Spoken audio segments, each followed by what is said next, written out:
don't sell music anymore, do they?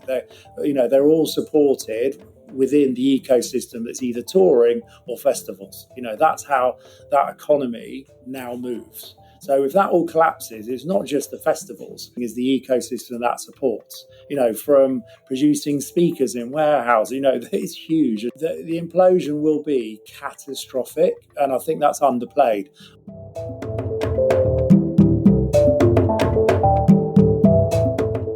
Hello again, welcome to another Music Ally Focus. I'm Joe Sparrow, Music Ally's editor, and this week we are joined by Nick Morgan, who's CEO of UK company The Fair, which runs over 150 festivals and events around the UK, and is also the vice chair of the UK's Association of Independent Festivals, and his colleague Yasmine Galleti, who is director of The Fair and heads up their festival and live events team. We wanted to talk about the health, or maybe otherwise, of the UK and global festival scene, what the pressures are on UK festivals at the moment, and what the Association of Independent Festivals are campaigning for to improve the situation for them. All of that in just 1 minute. Now, if you're not familiar with Music Ally Focus, it's a podcast which focuses on one meaningful music business story at a time, which also means that this will be a pretty quick experience. In fact, it should take about the same amount of time as Chen Shaolin could skip over a skipping rope or jump rope 15,000 times.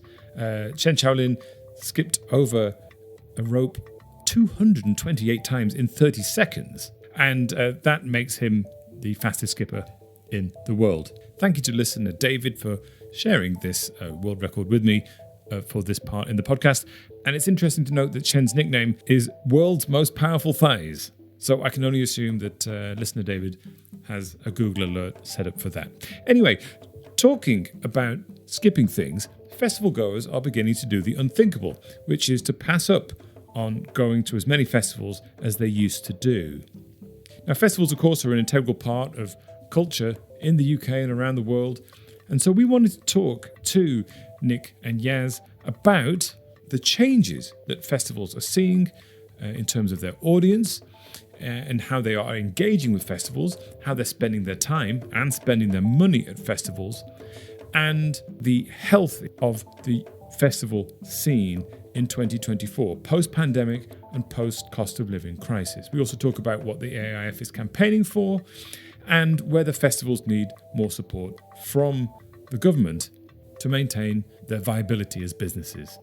And right now is an environment, Nick says, where, 1 in 6 festivals went bust during the pandemic, and another 1 in 6 will go bust this coming year as well. Let's go over to Nick and Yaz right now. All right, I'm very happy to welcome Nick and Yaz to the podcast. Hello to the both of you. Hi. Hi, Joe. Nice to meet you. Good to see you. Now, we're going to take a good snapshot of the festival world and what's going on and what are the important talking points there at the moment. But before we do that, can you both just introduce yourselves and explain who you are and what you do, please? Nick or Yaz, who goes first?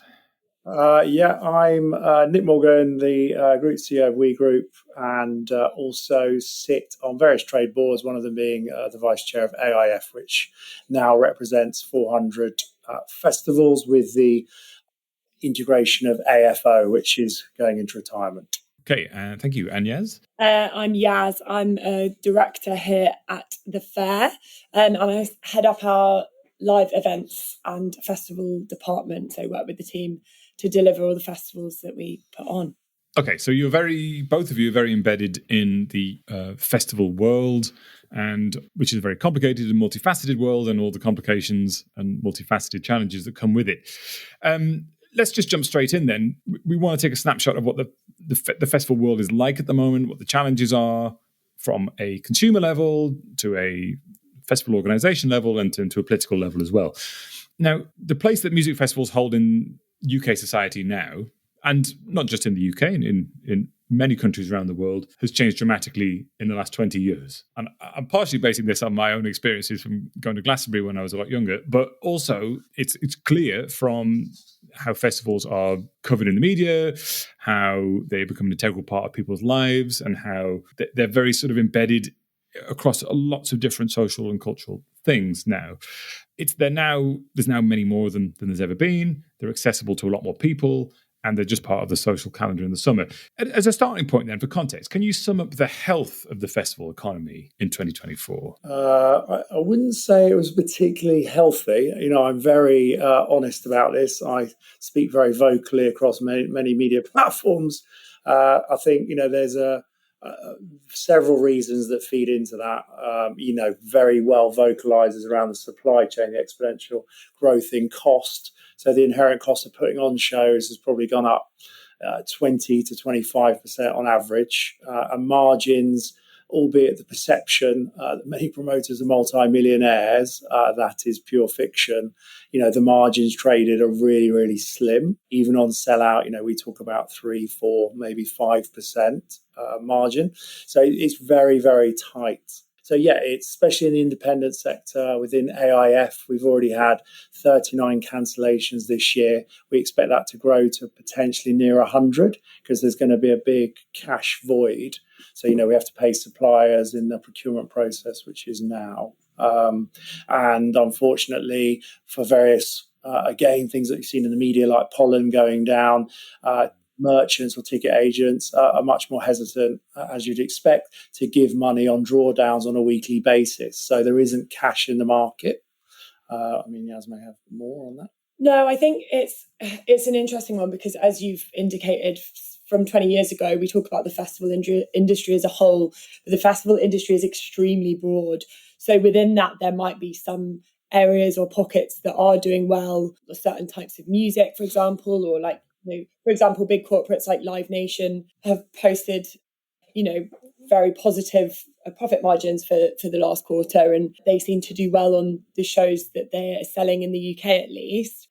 However, the kind of individual picture, or even when you're looking at these cancellations that Nick was suggesting, those cancellations include, for example, something like Shindig, which is like a 10-year-old festival based in Bristol, drum and bass focused.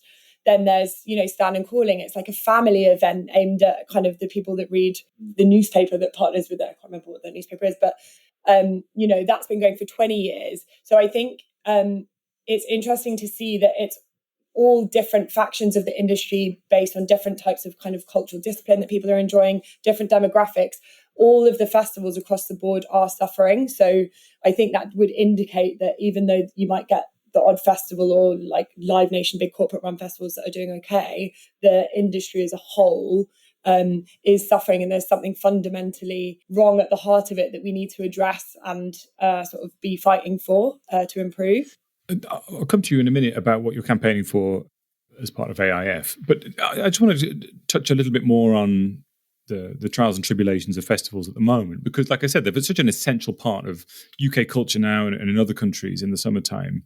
But what you just mentioned there is, apart from the sort of the really big name, big ticket, superstar sort of festivals, if you like, that are run in the big cities, you've named there a bunch of festivals that have been cancelled. And like you say, it's across the board. It's not just one music genre, one group of target audience group of people.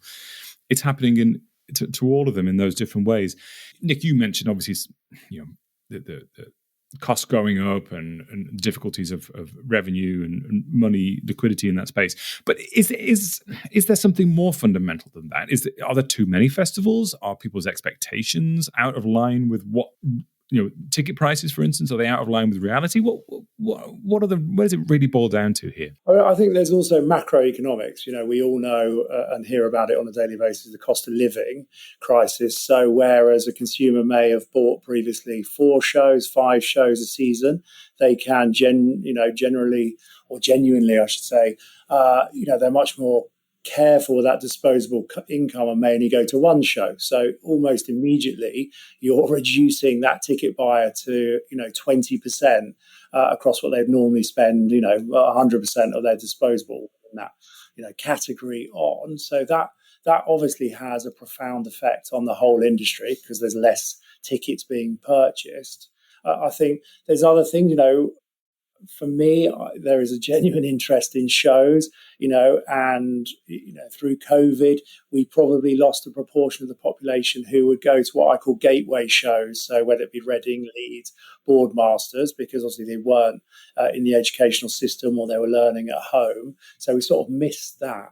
And then from that, generally, through their peer group, they will then advocate, going to festivals. It's their first sort of journey into that festival environment. They'll then seek out maybe more independent, more interesting offerings. So, there's so many different things at play. And I do think, to your point, in the UK, when you make comparables to the US is in its fairly infinite, it's growing the festival industry. I was in LA recently and I named around 10 to 11 shows that happen. Given the populace of LA compared to London, in London, there's 10 or 11 shows every weekend. So, there is a lot of shows and there's a lot of cookie cutter. When you look at talent booking, we are seeing a lot of the same talent. And, the UK, because of Brexit, other economics at play, also is challenged with getting talent here. They're probably getting better fees touring in the US or out in Europe. So, when you start to see repeat that talent, and as Yaz said, some of those niche shows, we've got a ticket agent in our building, Reggae Land is smashing it, because it's such a niche genre of music. They have their own pool of interested people that want to go. Those sort of shows where they're dedicated to a genre are doing really well. But when it's a bit more generic and trying to cross multiple genres of music, I think we are seeing it more challenging, even in the conglomerate sector. The big old, they're not selling out because, it's so accessible. Yeah. I think that's right. What I'm saying, and whilst I think there's an issue of the economics of the festival industry overall, in terms of one of the issues is late ticket purchasing. So whilst the reason that some of these shows have cancelled now is because they have to fork out hundreds of thousands of pounds at this point to reserve infrastructure, but audiences are buying their tickets much, much, much later, and that's being a trend that's been compounded year on year since COVID. Why is that, out of interest? That's quite interesting, because I just, again, from personal experience, I'm someone who spent, sitting there with 4 laptops open and trying to get tickets for festivals when they came out. What's the change here? It started during COVID. I think one of the 2 key things we saw after COVID was very late purchasing. So, 30% of tickets being bought like the week of a festival. That's a huge amount. If, your final 10%, 5% of tickets might be your break-even point. That's a huge risk to take, especially if it might be raining the week of your festival. People buy less in that period.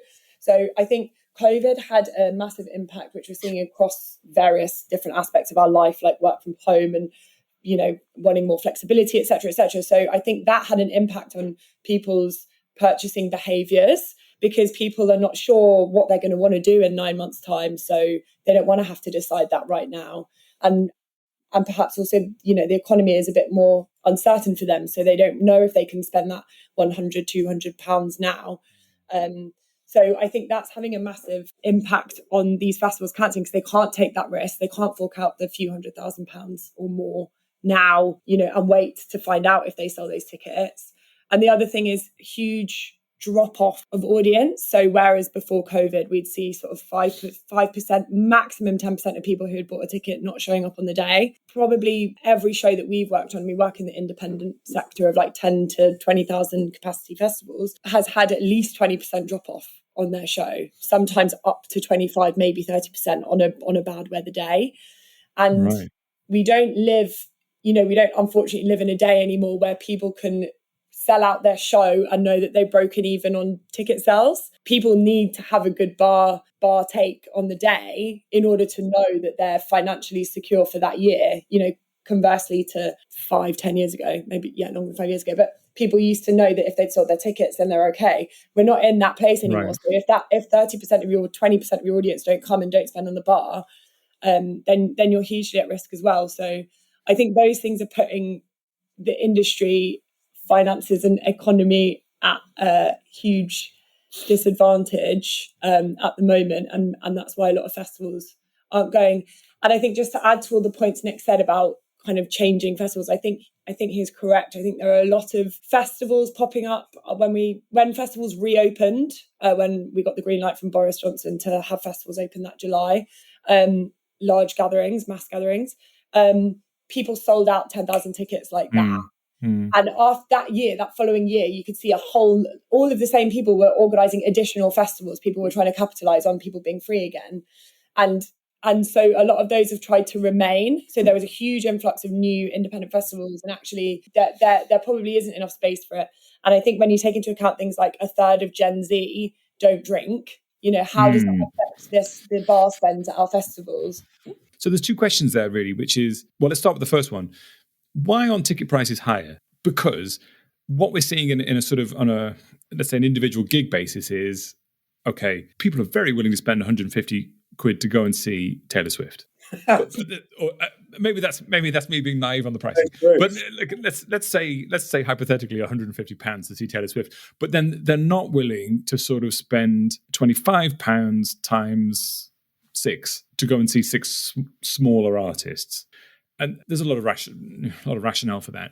But if they're willing to spend those very high ticket prices to go and see one superstar show, why are there complaints that Glastonbury is 300 odd pounds when it's a week of shows in something much larger? I mean, I think one of the things is around there is an education piece for consumers. They don't realise, and why would they? I don't know a lot about their industries that they work within. They don't understand the true cost of a show. So I think, we've inherited a slight misinformation, that, I cited it at the beginning, they think that all promoters are multi-millionaires. That is very rarely the case. And the costs are huge. Yaz headed up a documentary for the fair, and some of that was vox pops with consumers, asking, basic questions like, how long do you think we've been on site? And there is a big sort of knowledge void. And obviously every day we're on site definitely has an inherent cost attributed to it, whether it be crewing, whether it, be our staff. So I think there is a piece, and you're right, we're doing a piece around this, around consumer education, talking about the value that we present. Something like Glastonbury, where you're seeing potentially over 1,000 acts, it's probably £2-3 an act, whereas proportionately, as you say, I think Taylor Swift's entry level ticket is 180 at an arena show. So proportionately, that and a support act, you're getting really, really good value. And I don't think we shout about that as an industry enough, and we need to do more. We're very British, especially obviously here in the UK, but we're really quiet and shy about, the value that we present.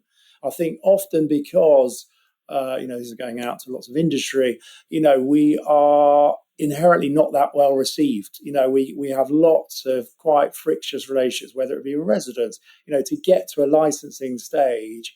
It's, we go through a lot of pain. So does the promoter, so does our team here, because the general consensus up to very recently, and still is, why does anyone want a festival in their back garden? And with that comes lots of negative connotations, so maybe that dams us down to be much more quiet about how great, we are at delivery and what a great sector it is. I think what you touched on there as well is probably a bit of the reason as to why the consumer doesn't see the value in the extra, however much it went up for Glastonbury. I think it was around £80, maybe it was like 230 and went up to 330. But what is actually increasing for festival organisers is hidden costs that the consumer will not see and will not see the benefit of. So as Nick alluded to there, local stakeholder engagement, licensing, and then a lot of things that are actually based around issues going on in the wider society. So like the bills for our welfare teams and safeguarding teams on site has probably doubled in the last few years, because we're seeing so many customers coming in who are like, not doing drugs that they're not sure what they are. They're not very mentally stable. They need additional support. And like part of our role there on site is to look after that.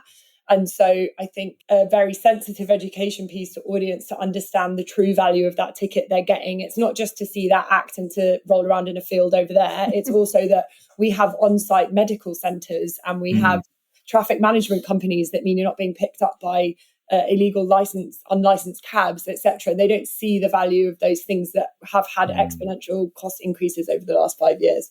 Yeah, which is a bigger conversation about people understanding where how the price of things are priced and where the money goes in the first place. Let's talk about that changing demographic then, because that is really interesting.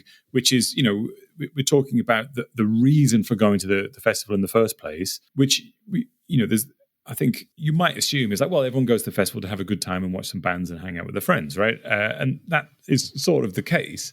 But then there's all these other things that are monetized around that, essentially food and drink, but other things. What are your observations in terms of the new generation of festival goers? What do they want? What don't they want? And what is different? We live in attention spans are much more decreased. And unfortunately, we forget of those wonderful days when shows in our portfolio as well sold out. So that also inherently made, the typified ticket buyer bought on release or very soon after because everything's sold out. So it was demand versus supply. So, that obviously helped fulfill the industry. And I think now we're in a position where people don't need to make decisions to the day. And I think, that attention span or people's decision making is much shorter than it perhaps was. And I know even in my peer group, and I'm ancient, those decisions are made a lot later. They don't plan 3 months ahead, very rarely, maybe holiday being an exception. But I think that whole cultural shift to sort of instantaneous gratification, I don't know the exact data on it, but, definitely socializing and the socializing aspect being face-to-face, there has been a transitional transformation in that. People changing that, whether it be more online, whether people socialize through social media, albeit it may not be in person, has had, and I feel will have a greater, impact. I think one of the things that we're seeing, and it kind of goes back to Nick's point about the reggae festival, but people, whether it's the young, I see this in the younger audience as well as the older audience now, but people want to feel part of a community and a tribe. And that is what they will be going out to now. Then if they feel that their community is out and about, they want to be there and they want to be part of that. And I guess some examples are the festival you mentioned, the reggae festival. That's a community of people, and people want to feel part of that community, and they will go to that event because that's their community going there. But even down to things like, so we do Boiler Room Festival here in London, and we did it last September in Burgess Park. And one of the brands they had doing the second stage was called Teletech. I personally had never heard of it, and I call it music. Again, me being old, it wasn't. I was like, Jesus, this is, it was like hard, just pumping all day long. And we were like, God, who listens to this? But you look outside, and for the entire day, the whole thing was absolutely full to the rafters with a good few thousand people. None of them moved for the whole day because that's what they were there for. And they were in that community. Everyone was kind of dressed similarly, and you could tell it's a group of people that obviously are all going to the same rave. So I think that community aspect is really huge. And even down to things like in the club scene, things like the queer club scene is booming at the moment. And that's really huge. So things like Adonis here and Body Movements, which is a smaller festival, is now moving into a bigger festival in Southwark Park this year. And those are the things that people are talking about because they have a really strong identity of who they are, and people want to feel part of that community. So I think people who have smaller independent community-based brands like that will do well and will get through this period of challenge. It's no surprise. People go clubbing or they go to festivals because they feel attached to that audience, But what you're saying is it's even more focused down now. It's really about it's very nuanced, really focused identity, and people gravitating towards those moments. So it's clear then that there's a lot of pressures. There's financial pressures. There's societal pressures, there's local planning regulation pressures, there's a lot going on there. Which then brings us to what the AIF is campaigning for. So Nick, can you just explain what the Association of Independent Festivals is in terms of its size, who it represents, and what are your campaign points that are sort of set out to address what you just described? Yeah, so AIF represents 105 members, so all independent. Biggest member being Boomtown, and lots of other, members. Some of our shows are members as well. and then more recently AFO, so the Association of Festival Organisers. So that's now amalgamated into AIF. So that's a further sort of 200 odd members. And we're doing a lot of work, myself, the board, John Rostrom, around lobbying DCMS. So, trying to get on the cultural agenda.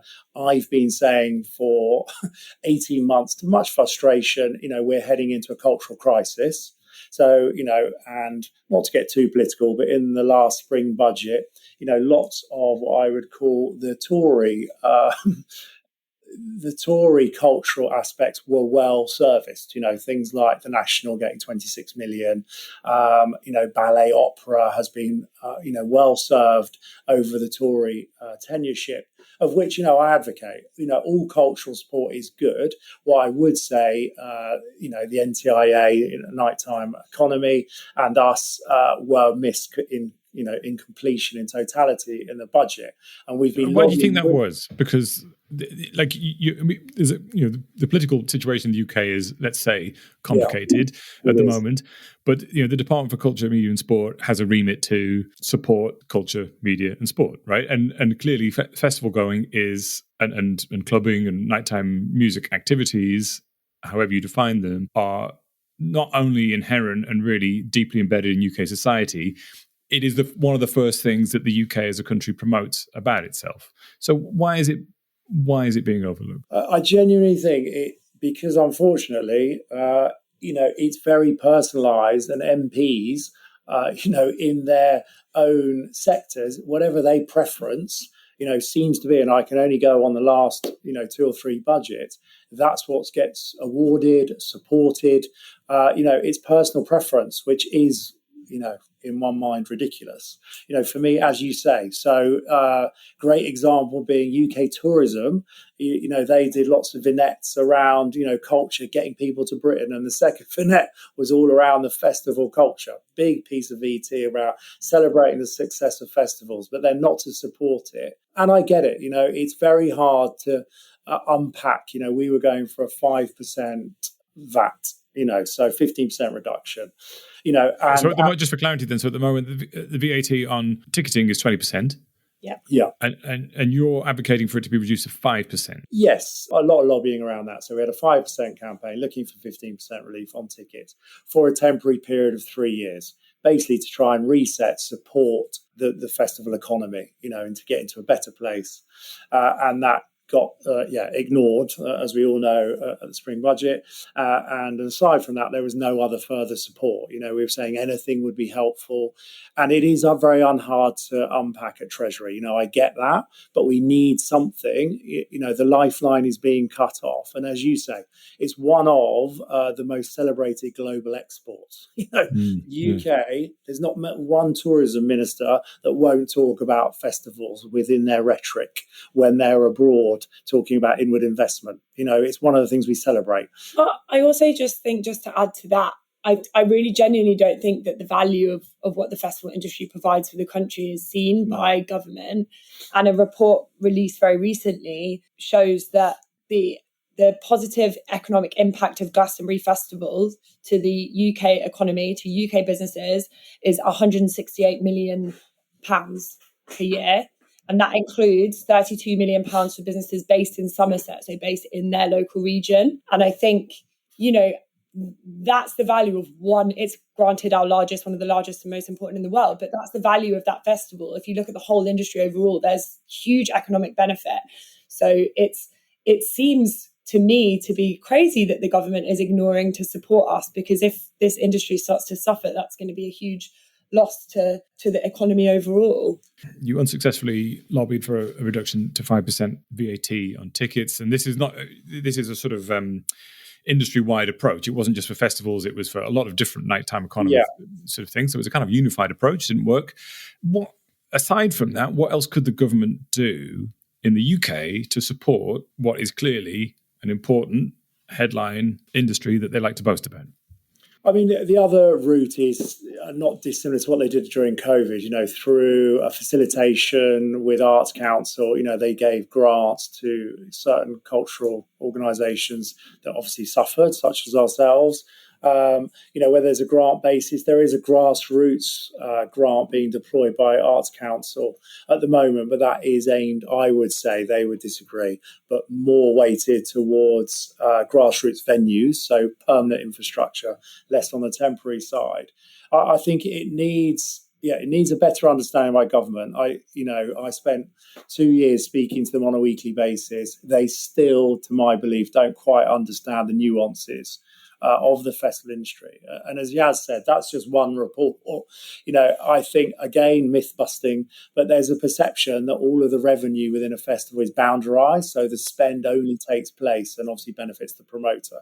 The truth is, everything from rooming, the first day we go on site, rooming nights, crewing, builders merchants, F&B in the region, all benefit right through to the break, and we could be there for a month, and then you've got the live. So I think they need to better understand it and engage, because they're not engaged. They facilitate lots and lots of meetings, but that's just one thing, isn't it? There's the engagement piece that needs to happen, and understand, like Yaz says, the value, the whole ecosystem, whether it be a tech producer, whether it be an A&R, whether it be, DJs, the artist movement, all of these people don't sell music anymore, do they? They're all supported within the ecosystem that's either touring or festivals. That's how that economy now moves. So if that all collapses, it's not just the festivals. And I think, on a simplified level, that's what MPs see is, another festival's gone. What they're missing is the ecosystem that supports, from producing speakers in warehouses, it's huge, as you know. The implosion will be catastrophic, and I think that's underplayed. I'm very vocal about it, but it needs mass vocalization by the industry. We're heading into a period. We're talking about politics again, but this is where it's intersecting. We're heading into a period where it looks like there's going to be a general election in the UK within the next 6 months, and quite possibly a change of government. Do you? You've said you've been talking to the government every week for the last however many years. We're potentially heading for a new government from a different party. Do you hold out hope that perhaps that might signify some sort of change? I think all of the shadow government we've been speaking to, I would say, and I've had less conversations, obviously, because they're not in power, they are much more receptive to the cultural agenda. They get it. I think they definitely get the nuances of festivals as well, which is important. It's a sector as a whole. I think at the moment it's segmented, and one area of that segmentation is awarded very, very well. It needs to be more proportionate. And, this will sound like I'm having a go at the National, but you've got to look at, if they get awarded 26 million, you've got to look at how many people go through the National in a year. How many people are benefiting from that reward. It may be 100,000 people. Proportionally look at that, what that could do to the festival industry. Our shows alone probably look after 1 million people. We're just a tiny cog in the big wheel. There's millions of people go to festivals, and then there's the whole ecosystem that's supported through that festival economy. So, there has to be proportionality at some point. And currently, I would say it's slightly preferenced, or there's a biased approach to one segment. Looking forward then, we will see how this progresses. And you've painted a picture there that the immediate future could be quite bleak, unfortunately. Like you say, we've already seen a bunch of well-established festivals being cancelled this year in the UK. Let's say something changes, or the support starts to get better. What would a healthy festival economy look like in 5 years' time? I think I genuinely think I'm being more positive about it more recently, because the amount of people I speak to, they genuinely want to go to shows. It's not like people are saying to me, I've got no interest. It's just, Yaz mentioned it earlier, how they engage and how they are at a show may be different. Experiences need to change. There'll be, I feel, in the next 5 years, there'll be a much more focus on, wellness experiences. Juice bars, the category of AF will be better serviced. In challenging times or times of adversity, people do tend to want to come together and kind of, forget their worries and how tough life is. So I think whilst it's very challenging and we do need to keep shouting for support from the government to recognise us as a valuable part of the economy, to help us stabilise and get funding so we can innovate and support these changing needs of the demographics of our current audiences. I think, festivals are here to stay. People want that connection. And I think, in 5 years' time, hopefully we'll have reached a period where, things have restabilized. People are not making millions of pounds, but people are looking at a festival season in January and knowing that their festival is going to be safe financially that year, and that we understand audience habits. There are lots of people out there doing innovative things with how they sell tickets now and how they sell deposits for alcohol and things like that. So people in the industry need to stay strong and keep innovating. Like a lot of the ticketing companies are doing that at the moment. So yeah, I think, festivals are here to stay. It's just about how we adapt to the audiences. And I think that there'll be a reduction. There are some shows, I'm not going to name them, obviously, but some shows that don't deserve to be shows. Their booking policy is pretty mediocre. They've probably pre-COVID done okay. Their production values aren't particularly high. Like in any scene, like in the bar scene, there are loads of bars. When it's really buoyant, they'll still inherit some customers. They'll do well. They'll profiteer because they don't spend any money on any infrastructure, etc. They don't particularly care about the customer experience. So sometimes, you need a reset, and you need people. There's skill in everything. There's a real skill in having a really good a booker, like a really good booking policy. So I think, that all of these things, there will be some pain. Some of those shows don't deserve to go, but some, it will weed out what we call, those sort of triers, who won't invest. They actually could do damage because reputationally they don't deliver a very safe show. There's issues with the show. We don't want that because the whole sector is affected by that. They don't, customers obviously understand we won't just focus on that one show. Well, I'll put some links to both the fair so people can see what you do, but also to AIF, and they can have a look at some of your talking points and see what you're doing beneath the podcast. And I wish you luck going forwards in this sort of uncertain environment. But I hope that, as people who clearly care about festivals, that you're able to navigate these choppy waters. As a final question, we've talked about infrastructure around music quite a lot, but final question, let's talk about music. I'd like from both of you, please, if you could only listen to one piece of music for the rest of your lives, what would it be? Master Blaster by Stevie Wonder. You were straight in there. Yeah, there was no hesitation. Yes, yeah, it's probably my number one song of all time. Why is that? I've never got bored of listening to it, and I think it suits quite a few different moods. Okay. Like you could listen to it when you're feeling a bit melancholic, or you could listen to it when you're feeling really happy, and I think it would be suitable in all of those times. Good. So. Strategic choice. I respect that. Nick? I honestly wouldn't know where to start. Probably something from the 80s. I mean, it'd almost be a rejection of the music I listen to. So whether it be a piece of classical music just to try and decompress. Yeah. But nothing specific because. But when you say, okay, I'll accept that. When you say the 80s, do you mean are we talking about what, like Pet Shop Boys 80s? Are we talking about The Cure?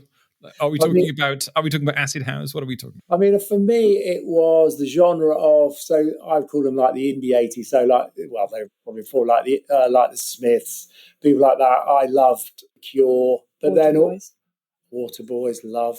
But then also the electronic side of it, like, Inner City, where sort of dance music, KLF started to just, that was probably into the 90s, but just started to bubble up. Not the acid house, but, that really cool, I call it cool, 80s stuff, that you dance to. There's a lot of crossover in that period, wasn't there? I think that's what you're talking about. Yeah. I'm trying to avoid saying the hacienda, but that kind of... That kind of thing. Okay, I'll dig out something to put next to the podcast for people to listen to. All right, Nick, yes, thank you very much. Thank you. Okay, that's it. I will put links to the fair and to the Association of Independent Festivals beneath the podcast, and you can see what they're doing. If you found the interview useful, please share it on with someone else who you think will get something out of it. And if you'd like to get in touch with me, of course, I would love to hear from you. Please email me on Joe, that's JOE, @musically.com. You can stay in touch a different way by subscribing to our free weekly email, The Knowledge, which rounds up all the best bits of analysis, news, marketing insight and skills from Music Ally, squeezes it into an email and shoves it into your inbox every Friday afternoon. So sign up with the link that is below the podcast and impress your friends. That's it. Thanks for listening. I've been Joe Sparrow. You have been you. And until next time, farewell.